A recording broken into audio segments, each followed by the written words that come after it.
चार दीपक आपस में बात कर रहे थे। पहला दीपक बोला, मैं हमेशा बड़ा बनना चाहता था, सुंदर और आकर्षक घड़ा बनना चाहता था, पर क्या करूं, एक जरा सा दीपक बन गया। दूसरा दीपक बोला, मैं भी अच्छे भव्य मूर्ति बनकर किसी अमीर आदमी के घर की शोभा बढ़ाना चाहता था, पर क्या करूं, कुमार ने मुझे एक छोटा सा दीपक बना दिया।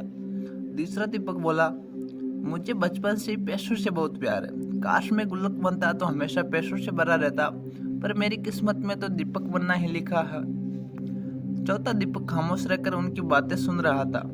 अपनी अपनी प्रतिक्रिया देने के बाद तीनों दीपों ने चौथे दीपक से पूछा, अपनी जिंदगी के बारे में कुछ कहने को कहा।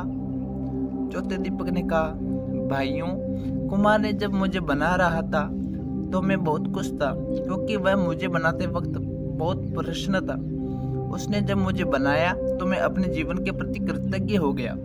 मैं एक बिखरी हुई मिट्टी से एक सुंदर दीपक बन गया हूँ, जो अंधेरे को दूर रखने का साहस रखता है। मैं वो साहसी दीपक हूँ जिसके जलते ही अंधेरा छूमंतर हो जाता है। मैं आभारी हूँ उस कुम्हार का जिसने मुझे ऐसा रूप दिया। मुझे भगवान के सामने मंदिरों में प्रज्वलित किया जाता है। मेरी रोशनी में पढ़कर ना जाने कितने होनहार बच्चे आज बड़े बड़े ऑफिसर बन गए हैं और देश की सेवा कर रहे हैं। मेरा प्रकाश सिर्फ अंधेरे को दूर नहीं करता, बल्कि एक नई उम्मीद और नई ऊर्जा का संचार भी करता है। चौथे दीपक की बात सुनकर अन्य दीपों को भी अपने जीवन का महत्व समझ में आ गया। दोस्तों, अक्सर हम इंसान जो मिलता है या जो हम हैं उससे संतुष्ट नहीं होते।